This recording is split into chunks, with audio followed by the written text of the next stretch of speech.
14 फरवरी 2019 के दिन जम्मू कश्मीर के पुलवामा में एक आतंकी हमला होता है जिसमें 40 भारतीय जवानों की जान चली गई। पूरा देश इन बहादुर जवानों को खोने का गम मना रहा था। इसी बीच कुछ लोगों ने देश भर में रह रहे कश्मीरियों को टारगेट करना शुरू कर दिया। पुलवामा हमले को कुछ घंटे भी नहीं बीते थे कि सनसनी फैलाने की चाह रखने वाला एक लड़का एक वीडियो शेयर करते हुए ऐलान करता है कि कल वो अपने यहाँ पटना में रहने वाले कश्मीरी दुकानदारों को पीटेगा, जबकि पुलवामा मामले में यह भी पता नहीं चला था कि आतंकी हमला किया भी किसने है। अगले दिन तय तारीख पर वो लड़का कुछ लोगों को लेकर पटना के ल्यासा मार्केट में पहुंचता है और वहां दुकान लगाने वाले निर्दोष कश्मीरियों पर लाठी डंडे तोड़ दिए जाते हैं। खून निकले सरों और गिड़गिड़ाते कश्मीरी दुकानदारों की वीडियो बनाकर सोशल मीडिया पर डाल दी जाती है। किसी के किए की सजा किसी और को दे दी गई। पटना के इस सनसनीखेज रंगबाज का नाम था त्रिपुरारी तिवारी उर्फ मनीष कश्यप।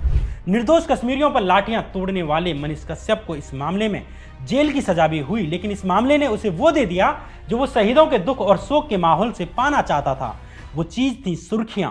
इन्हीं सुर्खियों से बटोरे व्यूज पर चढ़कर मनीष कश्यप बन जाता है बिहार का सबसे बड़ा यूट्यूबर पत्रकार। वही मनीष कश्यप जो खुद कहता था कि साल 2016 में जब उसने वीडियो बनाना शुरू किया था तो 100 व्यूज मिल जाने पर भी वो खुश हो जाता था। 100 व्यूज से 100 मिलियन व्यूज पाने वाला मनीष कश्यप फिलहाल तमिलनाडु की जेल में कैद है, वो भी एनएसए कानून के तहत, यानी राष्ट्र की एकता अखंडता को भंग करने की साजिश रचने के जुर्म में। इसलिए आज के इस एपिसोड में मनीष कश्यप की हिस्ट्री तलाशने की कोशिश करेंगे और जानेंगे कि आखिर मनीष कश्यप के पीछे सारा खेल रचने वाला शख्स कौन है। कौन है वो आदमी जो उसके यूट्यूब चैनल का असली मालिक है। जानेंगे कि कैसे तमिलनाडु के बिहारी प्रवासियों के बहाने आरएसएस और भाजपा एक बड़ा गेम खेलने जा रहे थे। क्या है मनीष कश्यप का मामला, क्या है उसकी हिस्ट्री, जानेंगे आज के इस एपिसोड में। नमस्कार, मैं श्याम मीरा सिंह। अपनी फेक न्यूज से बिहार और तमिलनाडु के लोगों के बीच आग लगाने की कोशिश करने वाले मनीष कश्यप को आज मासूम साबित करने की कोशिशें हो रही हैं और कहा जा रहा है कि तमिलनाडु और बिहार सरकार ने उसे जेल में डालकर एक पत्रकार की पत्रकारिता पर हमला किया है। लेकिन सवाल यह है कि मनीष कश्यप सिर्फ एक फेक न्यूज की वजह से जेल में है, जैसे आपसे कभी कोई गलत न्यूज शेयर हो जाए या किसी और से हो जाए या हमसे हो जाए, या वो एक बड़ी साजिश का हिस्सा था। इस खेल को समझने के लिए थोड़ा पीछे जाते हैं।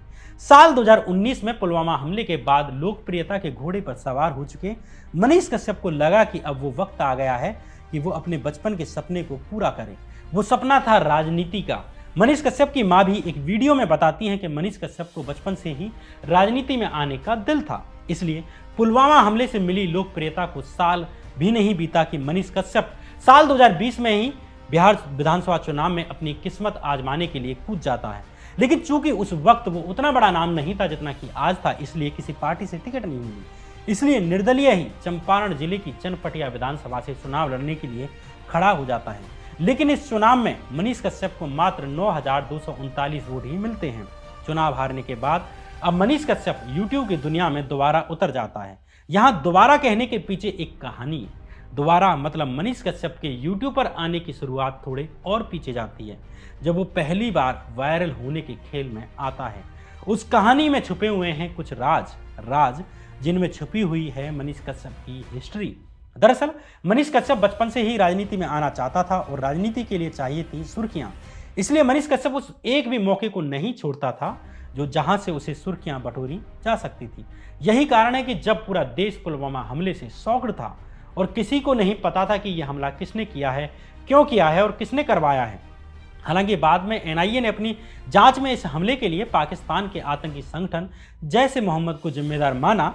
इस जांच में भी एनआईए को महीनों लगे, लेकिन बिहार के पटना में बैठे मनीष कश्यप ने पुलवामा हमले को 10 घंटे भी नहीं बीते कि उससे पहले ही मान लिया कि दोषी कौन है और ऐलान कर दिया कि वो पटना में रहने वाले कश्मीरी दुकानदारों को पीटेगा।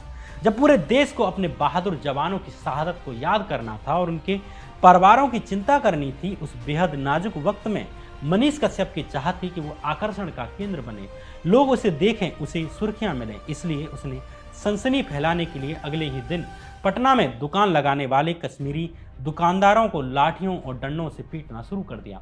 अब सवाल यह है कि क्या ये काम कोई पत्रकार कर सकता है? क्या ये काम किसी पत्रकार का होता है? मनीष कश्यप द्वारा सनसनी फैलाने का ये कोई पहला स्टंट नहीं था। इससे पहले भी वो कई तरीके अपना चुका है। इसकी जड़ें उसके गृह जिले में ही निकलती हैं।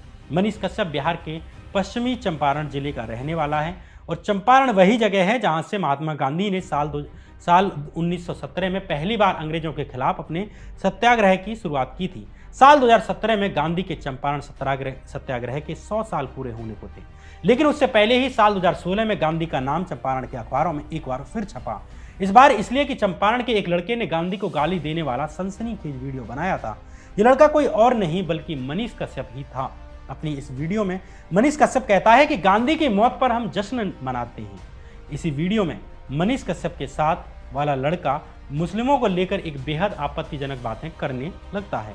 मारने काटने की बातें की जाती हैं। इस वीडियो को भी सनसनी फैलाने के उद्देश्य से सोशल मीडिया पर फैलाया जाता है। इस मामले में भी उस पर मुकदमा हुआ। लेकिन एक सवाल आपसे, आप गांधी से हजार आपत्ति रख सकते हैं, उनके काम की, उनके विचारों की लाख आलोचनाएं कर सकते हैं, लेकिन क्या किसी की हत्या हमारे लिए जश्न मनाने का कारण हो सकती है? क्या ये काम किसी पत्रकार का हो सकता है या ये काम सुर्खियों में आने के लिए किसी सनसनीबाज का होता है? अब आप कहेंगे कि मनीष कश्यप तो इतना चर्चित आदमी था कि उसे सुर्खियों की जरूरत क्या रही होगी, लेकिन यहीं पर आप गलत हो जाते हैं। कारण ये कि साल 2016 का ही वो वक्त था जब मनीष ने पहली बार वीडियो बनाना शुरू किया। शुरू में अपना ज्ञान फेसबुक पर वीडियो बनाकर डालता था, फिर यूट्यूब चैनल भी बनाया, लेकिन तब उसे कोई खास दर्शक नहीं मिलते थे। खुद मनीष अपनी एक वीडियो में कहता है कि तब उसको 100 व्यूज भी मिल जाते थे तो उसे बहुत खुशी होती थी। इसलिए अब आप समझ सकते हैं कि वो ऐसी सनसनीखेज कारनामे करके चाहता क्या था। तब मनीष कश्यप के पास अपना सच तक यूट्यूब चैनल नहीं था। सच तक न्यूज चैनल बनाया गया साल 2018 के जुलाई महीने में। इस सच तक चैनल की हिस्ट्री से आप एक बड़े गेम को समझ पाएंगे। बीबीसी पर पत्रकार नीरज प्रियदर्शी ने एक बेहतरीन खोजी रिपोर्ट करते हुए इस गेम को खोलने की कोशिश की है। पत्रकार नीरज प्रियदर्शी के मुताबिक मनीष कश्यप को सन ऑफ बिहार बनाने में और उसे करोड़ों की संख्या में फॉलोअर्स दिलाने में एक अरबपति और संघ के बड़े नेता का हाथ है। प्रियदर्शी के मुताबिक जिस मनीष कश्यप को लोग सच तक न्यूज के माध्यम से जानते हैं वो उसका चेहरा भर है। सच तक के असली मालिक हैं मणि द्विवेदी और इसके भी पीछे असली मालिक हैं अरबों की संपत्ति रखने वाले राकेश पांडे। राकेश पांडे लंदन में रहते हैं और ब्रेवो फार्मा नाम की कंपनी चलाते हैं। उनका आरएसएस और भाजपा सरकार के बड़े नेताओं के साथ उठना बैठना है। राकेश पांडे आरएसएस के लिए भी काम करते हैं। मनीष कश्यप, मणि पांडे और राकेश के बीच की ही कड़ी हैं आरएसएस से ही जुड़े हुए नीलोत्पल मृणाल जो मुंबई में रहते हैं। सुशांत सिंह राजपूत के जस्टिस मांगने वाले ऑनलाइन आंदोलन के पीछे भी यही नीलोत्पल मृणाल है। नीरज प्रियदर्शी की जानकारी के मुताबिक राकेश पांडे की कंपनी का भारत में कारोबार नीलोत्पल भी देखते हैं। मनीष पांडे बिहार से भागकर पहले नीलोत्पल मृणाल के पास ही मुंबई गया था। नीरज प्रियदर्शी आगे बताते हैं कि राकेश पांडे पूर्व केंद्रीय मंत्री और बीजेपी के वरिष्ठ नेता राधा मोहन सिंह का रिश्तेदार है।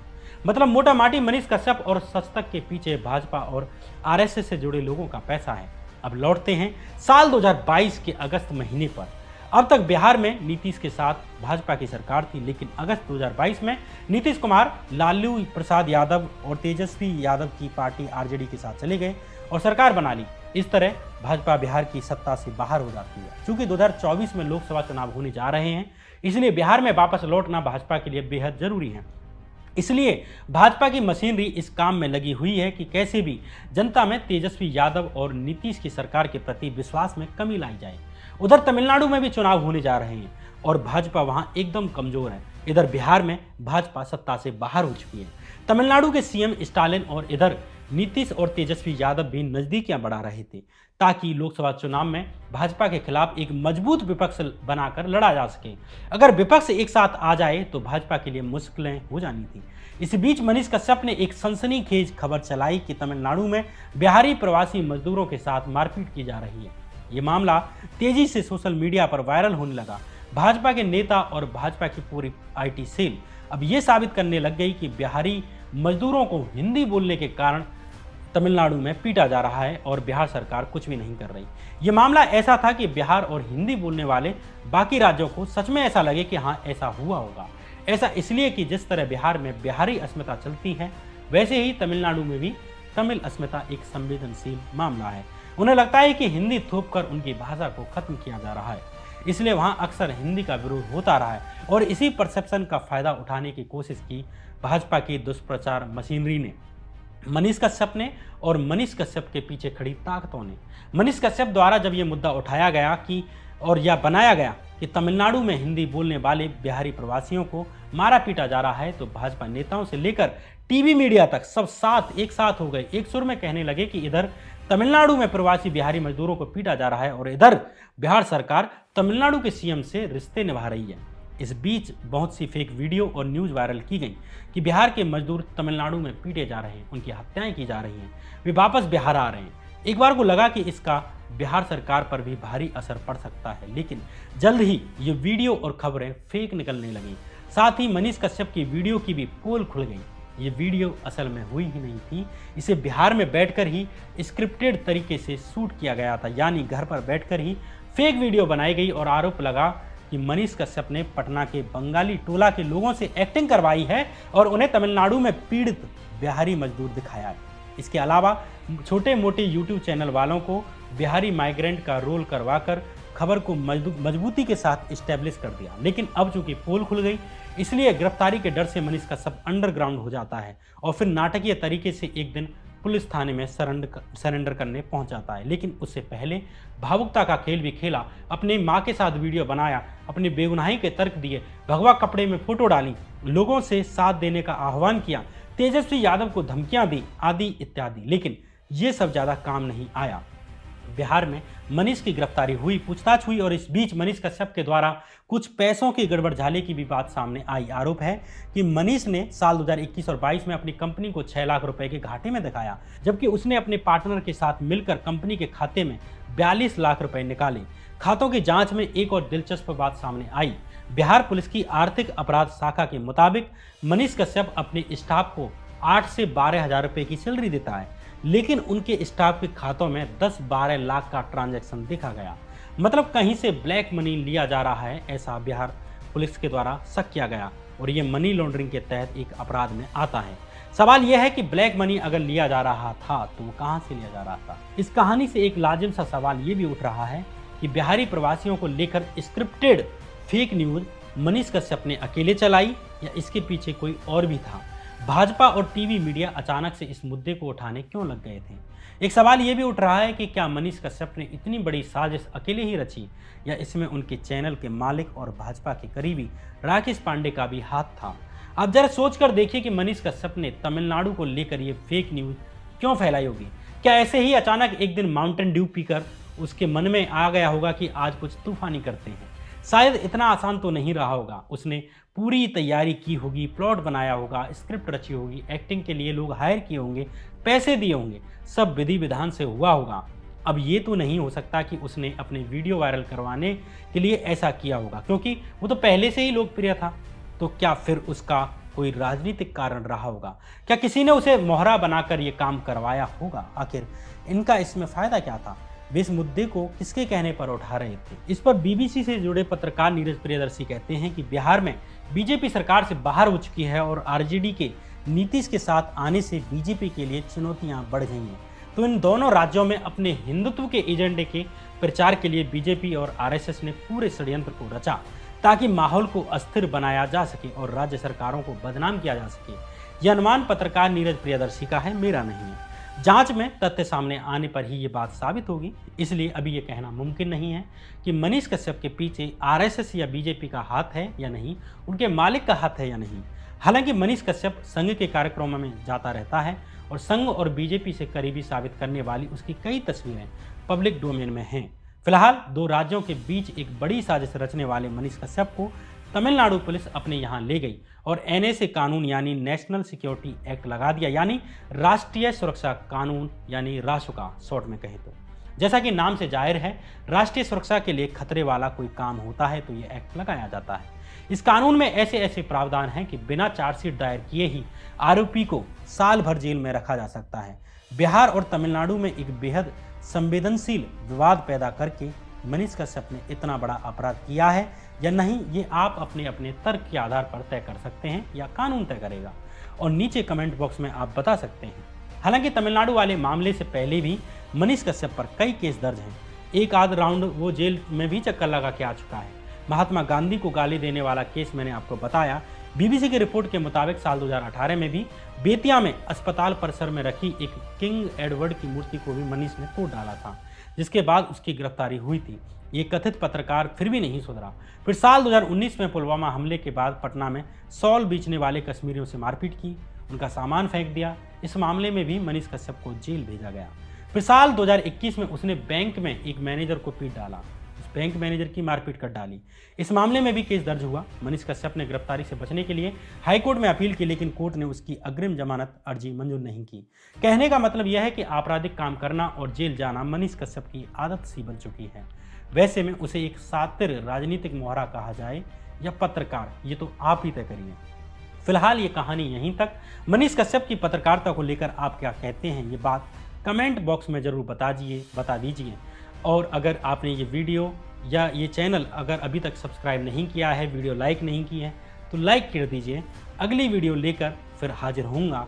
तब तक इस चैनल पर बने रहिए। तब तक के लिए नमस्कार।